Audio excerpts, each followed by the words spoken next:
BBC news live കൊച്ചിയിലേക്ക് സ്വാഗതം. ഈ വാർത്തകൾ നിങ്ങൾക്കായി അവതരിപ്പിക്കുന്നത് Leotech solar solutions powered by mile foodstuffs Mookkannoor, Grazia tours and travels near Cochin airport and Cochin Kalabhavan Angamaly franchise. കാഫിർ സ്ക്രീൻഷോട്ട് കേസ് ഉറവിടം കണ്ടെത്തുന്നത് അതീവ ദുഷ്കരം, അന്വേഷണം ആരംഭിച്ച് SIT. വടകരയിലെ കാഫിർ സ്ക്രീൻഷോട്ട് കേസിൽ അന്വേഷണം ആരംഭിച്ച് SIT. ഡിവൈഎഫ്ഐ നേതാവ് റിവേഷ് രാമകൃഷ്ണൻ ഉൾപ്പെടെയുള്ളവരെ ചോദ്യം ചെയ്യും. കേസിൽ ആദ്യം പ്രതിയായ MSF പ്രവർത്തകൻ CK കാസിമിന്റെയും മൊഴിയെടുക്കും. സ്ക്രീൻഷോട്ടിന്റെ ഉറവിടം കണ്ടെത്തുന്നത് അതീവ ദുഷ്കരമെന്ന് അന്വേഷണ ചുമതലയുള്ള റൂറൽ SP T ഫറാഷ് പറഞ്ഞു. ഫോണുകൾ ശാസ്ത്രീയമായി പരിശോധിച്ചതിന്റെ പൂർണ്ണമായ ഫലം ലഭിച്ചിട്ടില്ല. SITയുടെ ആദ്യ യോഗം വടകരയിൽ പൂർത്തിയായി. CJP പ്രതിഷേധത്തിനിരയായ ഹർജി അടിയന്തരമായി പരിഗണിക്കുവാൻ വിസമ്മതിച്ച് ഡൽഹി ഹൈക്കോടതി.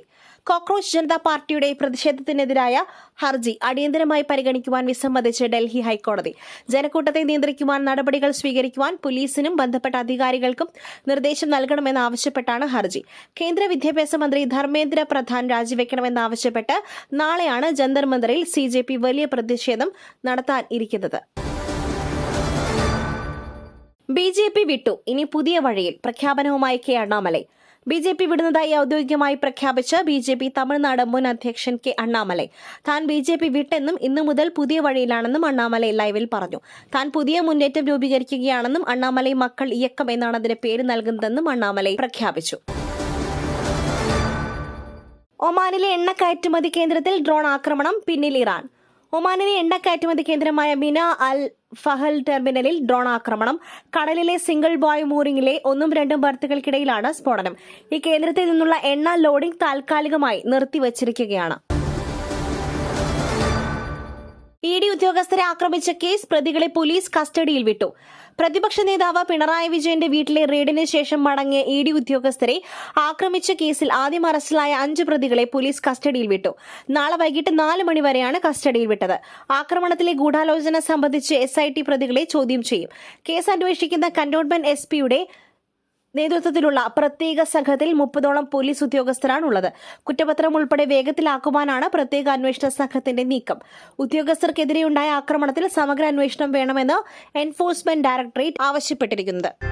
പുട്ടു രുചികരമാവണമെങ്കിൽ മയിലിന്റെ പുട്ടുപൊടി തന്നെ വേണം. അതിന് ചെമ്പാപ്പുട്ടാണെങ്കിലും അങ്ങനെ തന്നെ. മയിൽ റൈസ് ആൻഡ് ഫുഡ് പ്രൊഡക്ട്സ്, ശ്രേഷ്ഠം സമ്പുഷ്ടം. 6 കോടി രൂപ കത്തിച്ചു കളഞ്ഞു. ലോട്ടറി ക്ഷേമനിധി ബോർഡ് അഴിമതിയിൽ പ്രതി സംഗീതിന്റെ ഞെട്ടിക്കുന്ന മൊഴി. ലോട്ടറി ക്ഷേമനിധി ബോർഡ് അഴിമതിയിൽ പ്രതി സംഗീതിന്റെ ഞെട്ടിക്കുന്ന മൊഴി. ക്ഷേമനിധി ബോർഡിൽ നിന്നും തട്ടിയതിൽ 6 കോടി രൂപ കത്തിച്ചെന്നാണ് വിജിലൻസിന് മൊഴി നൽകിയത്. നോട്ട് നിരോധനത്തെ തുടർന്നാണ് 500ന്റെയും 1000ന്റെയും നോട്ടുകൾ കത്തിച്ചത്. സംഗീത് തട്ടിയെടുത്തത് 16 കോടി രൂപ എന്നാണ് വിജിലൻസിന്റെ കണ്ടെത്തൽ. നടിയെ ആക്രമിച്ച കേസ് മെമ്മറി കാർഡ് ചോർന്നതിൽ നീതി തേടി അതിജീവിത ഹൈക്കോടതിയിൽ ഹർജി നൽകി.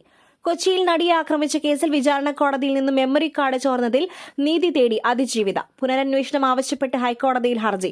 അന്വേഷണ റിപ്പോർട്ട് റദ്ദ് ചെയ്ത് ഹൈക്കോടതി. മേൽനോട്ടത്തിൽ പുതിയ അന്വേഷണം വേണമെന്നും ആവശ്യം. കേസ് അട്ടിമറിക്കപ്പെട്ടെന്നാണ് ആരോപണം. മറ്റൊരു വാർത്തയുമായി കണ്ടുമുട്ടുന്നതുവരെ നന്ദി, നമസ്കാരം.